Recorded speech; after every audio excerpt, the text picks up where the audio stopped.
As the president would say, actually, as the president would sing, Inde lendlela. Oh, inde lendlela esihambayo. Such a sweet voice my president has. The same voice that got him to be the president. It seems like a long 6 years since the president ascended into the presidency. It was the 763 charges. The Polokwane elective conference where Msholozi won his ultimate battle against Tipos. I am sure he thought, man, I've gotten rid of all my problems. He was wrong. He was wrong. It turned out Mbeki was just the tip of the iceberg. He then had to deal with an unruly fake revolutionary who went out of his way to disrespect him at any given opportunity. Every time I jive, but Baba Oloba Sheba fast, yo. Mokhalabori Yeshadi Tongue man. Motwa Ukarikingwan. And just when he thought the storm was calm, then this happened. Gupta Gate. A Gupta family representative manipulated the system and conspired with an individual at the Indian High Commission to abuse diplomatic channels. Atulu, put down the chat, please. You can't lend there, Atulu, my friend.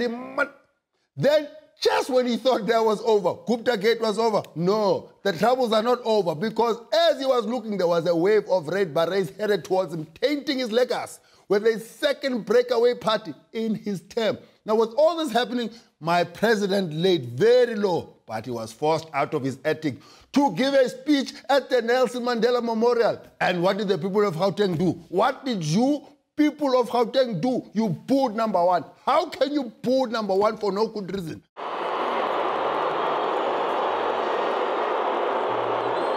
But when he goes to Parliament to do his job, this happens as well. Honourable President, for the sake of our country, will you put aside self-interest and not make yourself available for re-election? Yeah? You want to impeach the president? You know what? I think Msholozi is the one who's paying for Lindiwe to take that gap here in Harvard. You asked too many questions, man. And when he was at home, minding his own business, feeding his chickens, what happened? People were drawing his peanuts. Why? Why? Why? And then came the scandal that will keep the president up for months to come. Inkandla.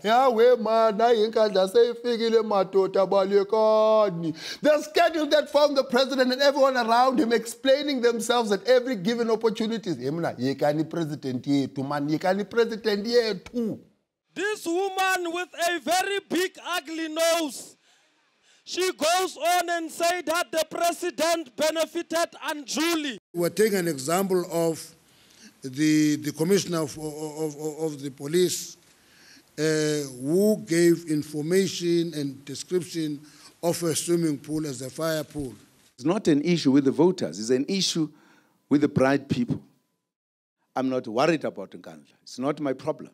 Now, the ANC might have a good story to tell, but Zuma has a headache of a story to tell. 6 years of starting and putting out fires without rest. That's not fair to Msholozi. I mean, even God rested on the 7th day. Now, to top it all off, there's a platinum strike. I'm Msholozi, I know, Bakloil. The president is actually exhausted. We made that observation ourselves and said to him, listen, go and relax and go to the State of the Nation more relaxed. I must say that these elections were quite punishing. Yes, this is a good idea. The president should rest. Here at LNN, Mr. President, would like to wish you a good rest, sleep, do all the necessary things for you to be fresh for the State of the Nation at rest. But in life, South Africa, there's always that guy who leaves the restaurant without paying the bill. The guy who objects at your wedding. You know that guy, man. You know that guy who's never wishing anyone well. Aye, that guy. You know that guy. We don't wish him well. We wish him long suffering. We wish him long pain. Stop with this witchcraft, Julius.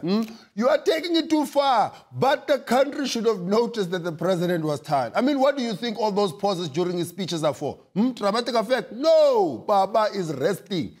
He's looking at the speech going, a comma. Yeah, it's a nap time, that thing, man. I'm going to nap when that comma comes. Now, while the president was preparing to make us all fall asleep with his State of the Nation, the staff in Parliament has gone on strike. Well, when it rains, it pours. Msholos, I think you need to slaughter a goat. Something. It's chaotic. Even Parliament is chaotic these days. It's been reported that the EFF and ACDP are fighting over office space in Parliament.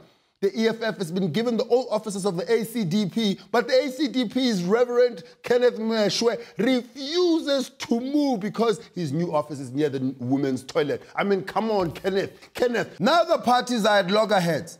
Now, if there's one thing we know about the EFF is that one of their policies is to expropriate resources from white monopoly capital. Now, how are you going to expropriate resources from white monopoly capital if you can't even expropriate an office from a reverend who only has 3 seats in Parliament? I mean, come on, let's be strong about this one, EFF. Be strong. News that moves. ENCA.com.